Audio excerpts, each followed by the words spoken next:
Bonjour à tous. Aujourd'hui, dans Un jour, notre histoire, j'aimerais vous parler d'une femme juive qui a reçu le prix Nobel. Alors, l'année 1966 est une année qui est restée gravée dans les esprits pour la victoire du prix Nobel de littérature par Shai Agnon, le seul écrivain israélien qui, jusqu'à aujourd'hui, a gagné un prix Nobel de littérature. Je vais y arriver. Mais il faut savoir que quand Shai Agnon reçoit ce prix, ce prix est partagé avec une femme qui, elle aussi, est juive, qui s'appelle Nelly Sachs. Et c'est justement d'elle dont j'aimerais vous parler ce matin et de vous parler de sa poésie. On y va. Alors, elle est née en 1891, le 10 décembre 1891, à Schöneberg, qui aujourd'hui fait partie d'un des quartiers de la capitale allemande de Berlin. Elle vient d'une famille juive allemande. Son nom, le nom Sachs, c'est l'acronyme de Zakash Zerak Doshim, ce qui veut dire qu'elle est descendante d'une famille de martyrs. Et donc sa famille est une famille aisée. Elle commence à écrire des poèmes à l'âge de 17 ans. En 1940, elle va vivre, à cause d'avoir vécu douloureusement les persécutions nazies, elle va échapper donc à ce régime en 1940 et elle va pouvoir se réfugier à Stockholm, donc en Suède. Alors pourquoi est-ce qu'elle arrive jusqu'à Stockholm ? Parce que dès un très jeune âge, elle a entretenu une relation épistolaire avec Selma Lagerlöf, qui est une femme de lettres suédoise, et comme son œuvre la fascinait, elles étaient en contact. Et c'est ainsi qu'elle va se retrouver à Stockholm avec sa mère, ville qu'elle ne quittera plus jusqu'à sa mort. Elle va être profondément marquée par la Shoah.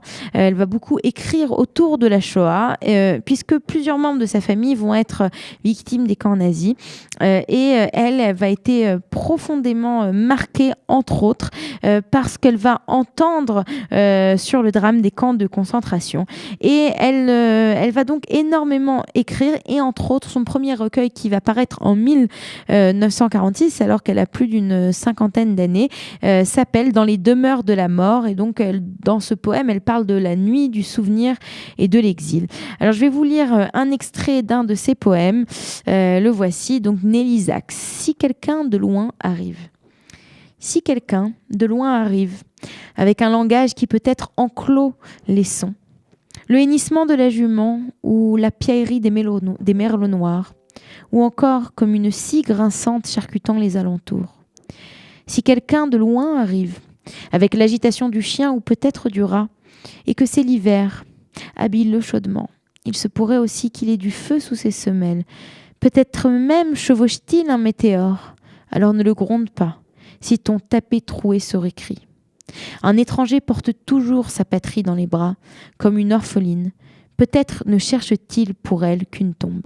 Alors c'est un poème qui est parfois peut-être difficile à comprendre, mais l'image qui ressort de cet écrit, c'est la personne qui arrive de loin, l'étranger qui demande de l'aide, qui vient frapper à la porte, qui est peut-être différent de nous puisqu'il est étranger, mais qu'il faut accueillir, bien que parfois son accueil peut provoquer des dégâts quelque part à ce que l'on possède.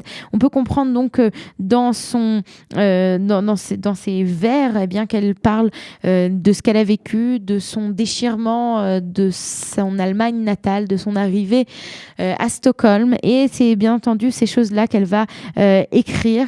Elle va toujours dire qu'elle avait une volonté de donner une stèle de parole aux morts dont on avait voulu la disparition totale. Voilà. C'est donc de cette grande poétesse peut-être un peu triste, qui a reçu le prix Nobel en même temps que Shai Agnon, que vous pouvez voir d'ailleurs sur l'image à l'écran, en 1966, cette grande poétesse dont je voulais vous parler ce matin sur Studio Kalita. Voilà, on se retrouve demain pour un nouvel épisode d'Un jour notre histoire. Vous aimez l'histoire juive ?